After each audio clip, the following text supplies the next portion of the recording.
episode of the Dope Conversations podcast. I'm your host and your girl, Kim Bella.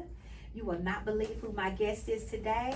None other than my hubba bubba, Binky Bell. What's up, Binky? Woo! The crowd goes crazy. Maybe not. How are you, babe? I'm doing all right. Good, feeling good today. Pentecost Sunday, shoot. Pentecost Sunday. We go up in Man, the that upper was a room big and pray. deal at church. That was a big deal back in the day, Pentecost Sunday. Listen, I'm so glad you're here with me today to have the dope conversation. Oh, well, it's my pleasure. I love it. I love the room. I love the ambiance. You love the podcast room?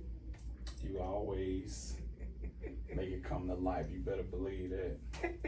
Thank you so much for being my push in the podcast room. For sure. That's kind of like what we're talking about today. What's the name of the episode? It's Babe, I got your back. Boom. You always have my back. Have always had my back. And so you and I were talking, and we figured that this would be a great time to discuss to maybe other people that are in a relationship, married, the importance of having your back as husband and wife, boyfriend, girlfriend, the importance of that. What you think? Man, I think this shoot is right up there with everything else. Love, communication, having your significant other's back is top tier. It's definitely top tier. Like, I know that. Well, let me back up a little bit. Do you want to talk a little bit about yourself? Tell us a little bit about you. Sure. Binky Bell? Binky Bell is Let's back it up. all the way to the top. However you want to look at me. No, I'm just a cool dude from around the way, east side raised. East side. Yeah. By way of White Creek High School. Them Oh my Cobras, God. the Creek. MHS in the house. Oh, Woo, woo, woo. Well, it is what it is. L8S. Y'all been in competition with us so long. Listen, that's another podcast. No more, so That's a whole nother podcast. But we know Maplewood was top tier. Go ahead. tier, A tier. But not top. But A tier. Okay, yeah, I'm gonna let you have it. But you're my beautiful wife. I met the best thing meeting you, and beautiful family, and I'm just trying to find my way through just like everybody else. I ain't nobody different. That's it. What do you do for a living? Come on. Like, we want to know who Binky Bell is. What don't I do for a living?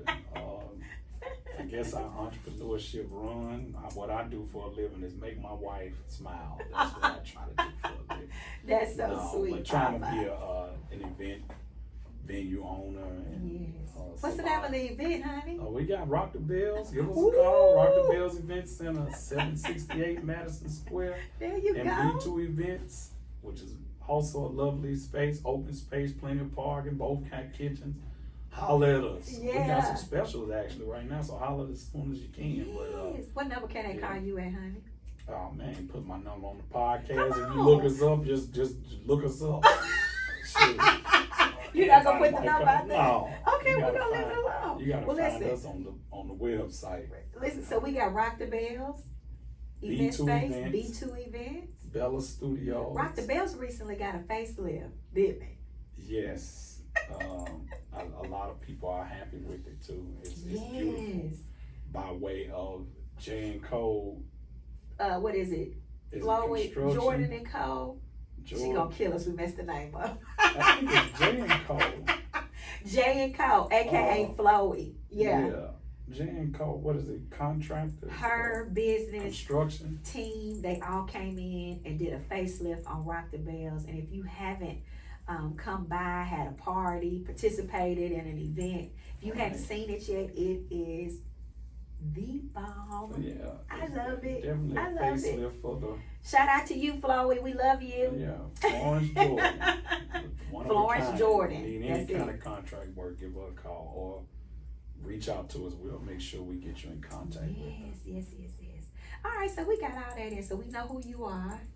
Yeah, who are you? Dope husband. No. Who are you? Who are you? Tell them. We who left you are. out Bella Studios. I just said Bella Studios. You did? I Okay. said we got Bella Studios. It's filled up right now. But Okay. always reach out if you're looking for Thank a God. space.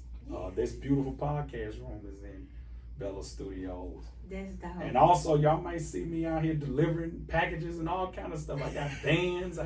Should I paint, do plumbing? I don't give a damn. I do whatever. Top tier. Yeah, I love whatever. it. So, I love it. The entrepreneur. Yeah. You know, you hold it down. Yeah. You have all of our backs. Me, Mila, and Carmen. And that's what we're talking about today, having each other's back. You know, earlier in the podcast, I said you have always had my back from when I can remember. And I think it's important to have the dope conversation and talk about like the importance of showing up and being there for each other. Mm-hmm. You know. Mm-hmm. So, what you want to talk about? How you want to go into it? Oh, you know, what do you think? What is having your spouse's back or your man's back in your I think showing up. You know, showing up, being there, letting your significant other know that you're not going through this, you're not doing this alone. I got your back. You know what I'm saying? Sometimes when the load gets heavy, you got me, we're gonna carry it together. You know what I'm saying? Like, I have your back, and I know without a shadow of a doubt you have mine. There are different instances that we probably could talk about where we felt like we showed up for each other. What you think? I'm sure it's more than one instance, but yeah, absolutely. I can remember one special time that stands out to me a lot.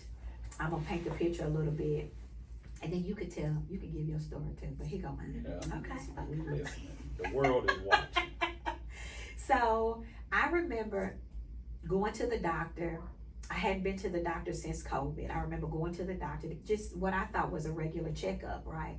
And so I remember explaining to the doctor, you know, feeling a little tired, a little fatigued, but you know, I'm always running and going, so I felt like that was probably a part of it. Mm-hmm. She ended up telling me at the end of the visit, we're gonna run some blood, get your numbers and levels. If there's something going on, we'll give you a call.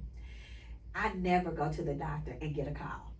Everything is always normal for me. Yeah. Everything, all the time. So I heard her, but I thought, girl, we good. You know what I mean? Mm-hmm. And so she said it'll take a couple days. I go through the couple days, and I happen to be at the beauty shop.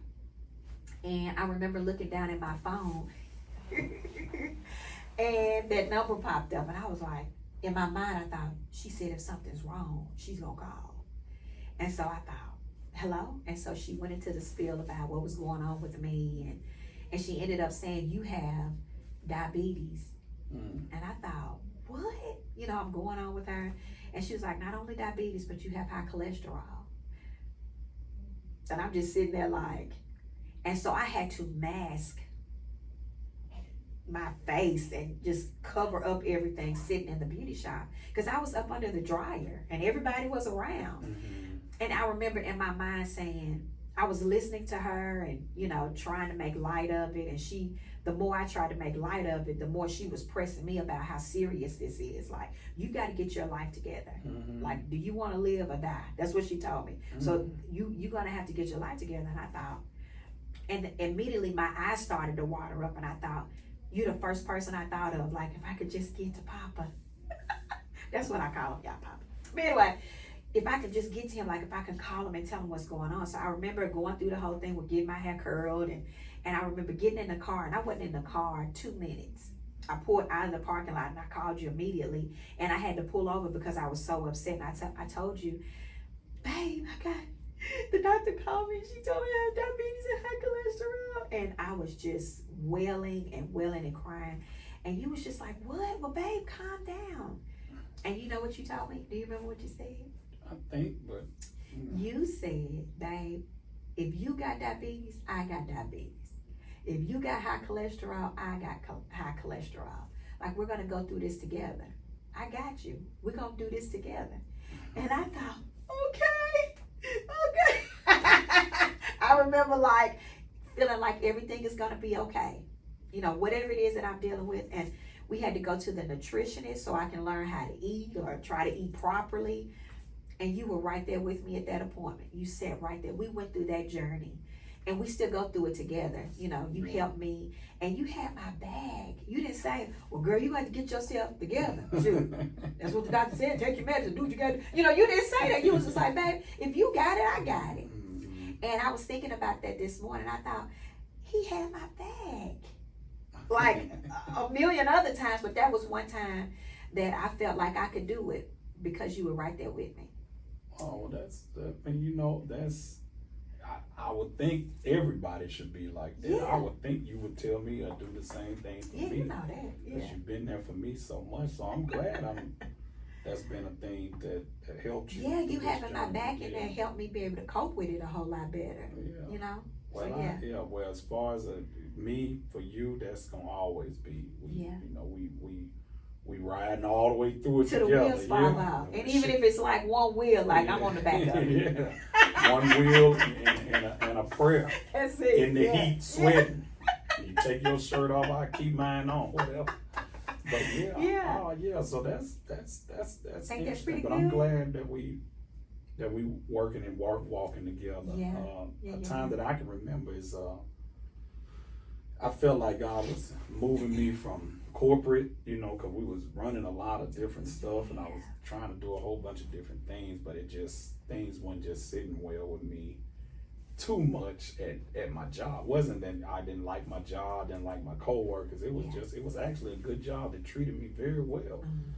And I just felt like God was moving me into a different season, I guess.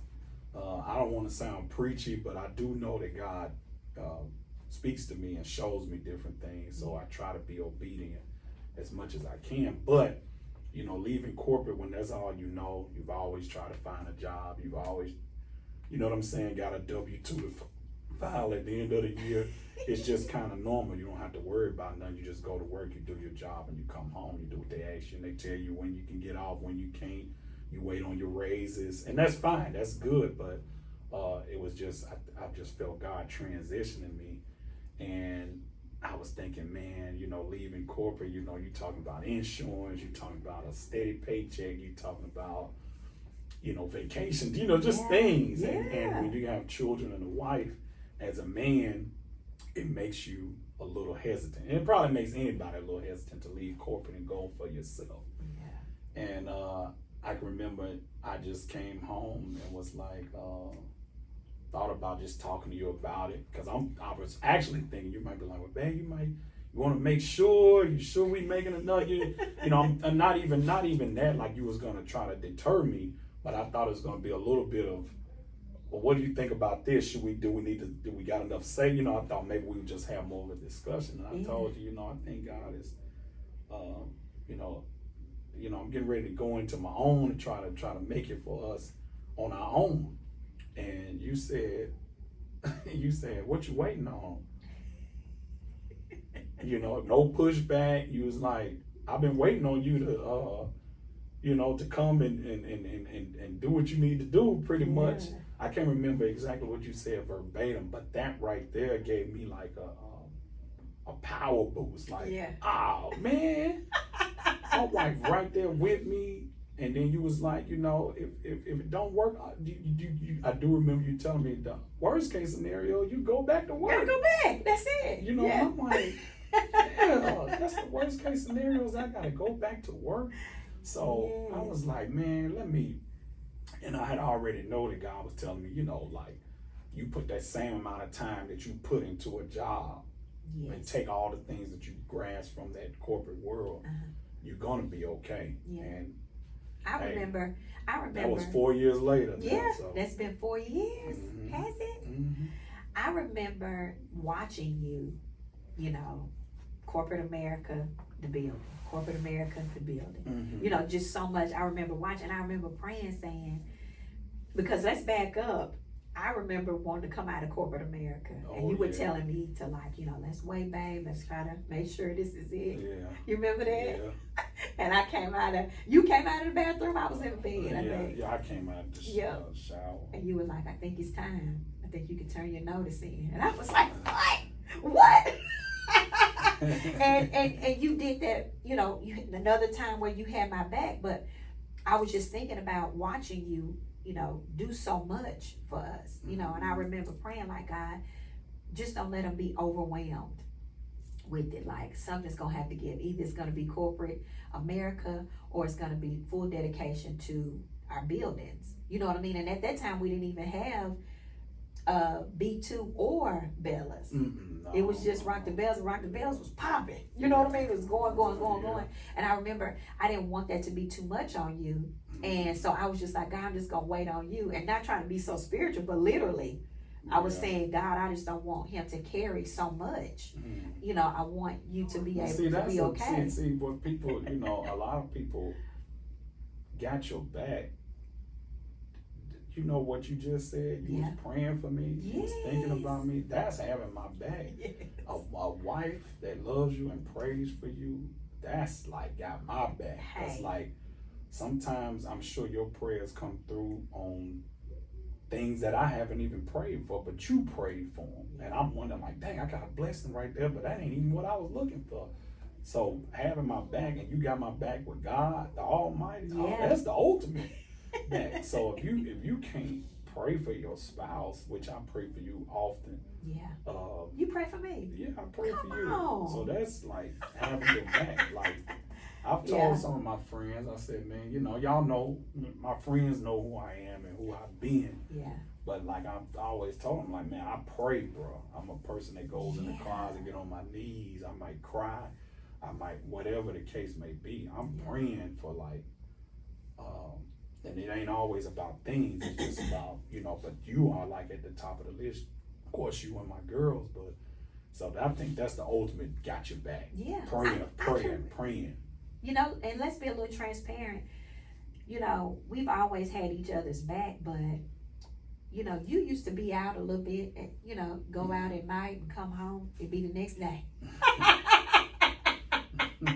I would come out and look in the garage, you in the car sleep. I'm like, thank God the motor is cut off. Well, you know what I mean? That concludes our God. I was just thinking about like how we never, like, I never gave up on you. You never gave up on me, in our shortcomings and our, in our flaws. I wanted you to be a certain way or wanted you to be better in certain areas, but I had your back and I never gave up on you. We had our ups and downs, but I remember praying like, God, now how much dice is it? How many like what we doing? Come on, Ciroc. You know what I mean? and you still are you. You know what I'm saying? But I just remember, like I don't wanna leave them. You know what I mean? I don't want this to be over for us. But like, God, I need you to step in. Like I still want to have his back. You know what I mean? I still want to hold him up. And even in my flaws, I know you got one coming. You know what I mean? No, it's not about flaws. I mean, the topic is you had my back.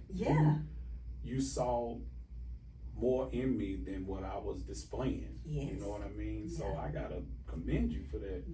I've seen more in you than you displayed. And I always look at what I love about you. A lot of people leave each other because of what they hate about the person. What about what you love about the person? That'll make you go through it. Some people stay too long for what they love about, but what I'm saying is, my thing is, don't give up on the small things. Even though I may have had my flaws of doing whatever I was doing. My house was never, my mortgage was paid, my bills was paid, my wife was secure. She couldn't, we didn't have some of the issues that a lot of people had, but I had issues too. And I had issues too. You did. Come on now, You had issues too. If you just want me to say an issue, I can't think of an issue. No, but you've had, there's been times I feel like maybe, I thought maybe you should make my plate. We go places you just be sitting in. It look like I'm making your plate at the cookout. What is this? And then and then. But then you told me that go another avenue we can go down, having a conversation about things that may bother you or things that you may want me, want more of me. Yeah. You know what I mean, from and stuff. So we had the conversation. You was just like, man, I don't want you to fix my plate just all the time, but like at least offer it. There should be an offering. Yeah, there should definitely be an offering. And that may be weird to some people, but you're my husband, and that's what you're asking of me. At least I can be considerate and have your back in that and say, man, do you want me to fix your plate? I really don't want to fix it, but do you want me to? But a lot of times you'll say, no, I got it. You know what I mean? But then there's sometimes we go places and you want me to do it. And so, and I never mind. I actually like it. Because I want to make sure we watching the portion control. Yeah, and one thing about it, marriage is growth. It's all about the growth. I think God put man and woman together so that you can figure each other out. Yeah. That's why we so different, but so uniquely put together. It's like I just feel like that you getting with this woman, and now you got a lifetime to try to figure her out. She got a lifetime to try to figure you out, and y'all make a happy medium and build these families the way that it was. I just think that's how it was designed. How it's supposed to be, yeah. Because if we knew each other and everybody was the same, what is there to look forward to? But each day I'm trying to look forward to, what's new. I think a woman is even you come to me and you take me out of complacency. Like, what's next? And then, me, when you have your visions and stuff, like what we waiting on? If it's the right move, let's make the move. Yeah. So that's so dope, because I was just getting ready to say, with my visions that I have, one being brunching with Bella. And y'all, I'm not, what is the word, capping? I'm not capping. Like 100% true. Every single event that I ever host and have, every single one, this man is up at 5 and 6 o'clock in the morning at the venues, setting up, getting it prepared, dotting the I's and crossing the T's. He sets up the chairs, he sets up the tables. You there to let Aunt Dee them in for the catering. You're there to let Erica and you're there, and all I have to do literally is show up. Super dope. My eyes is watering. I can feel it. But you have to be thankful to have your person that's gonna show up for you. The tears went back down. Okay, guys. But the person that's gonna show up for you when you need them the most. Like, I don't have to worry about it. That's the thing. You want to have someone in your life that you can lean on. Yeah. That's got my back. You know what I mean? Like, I don't have to worry about that. And that meant everything, and that means everything to me, that I don't have to worry about what about this. I just have to let you know, like, you have, things to me, babe. How many is this? What are we doing with this? And then you take it from there. And all I do is show up every single time. There's not been a time that you haven't showed up and hadn't had my back. Well, it's not. And I'm so spoiled at that. Yeah, when you get spoiled. When you don't, I get a little mad. You know what I mean? But I'm spoiled too. Yeah. Things I ask of you make it happen. No matter what it is. Like, I want some French toast and salmon and a new grill. I mean, you'll make it happen. I don't care if you gotta get it from Amazon. You'll get somebody to drop it off. Hey, babe, I need you to do this. It's just the love I think that we have for one another. And I think true love is always just gonna. It's like, I don't even know if it's something you do. It's kind of like second nature. It's kind of like talking and walking. Like, my wife says she needs this, then this is what we got to do. Now my wife is being unreasonable, then hey, we got to shut that down. That ain't gonna work.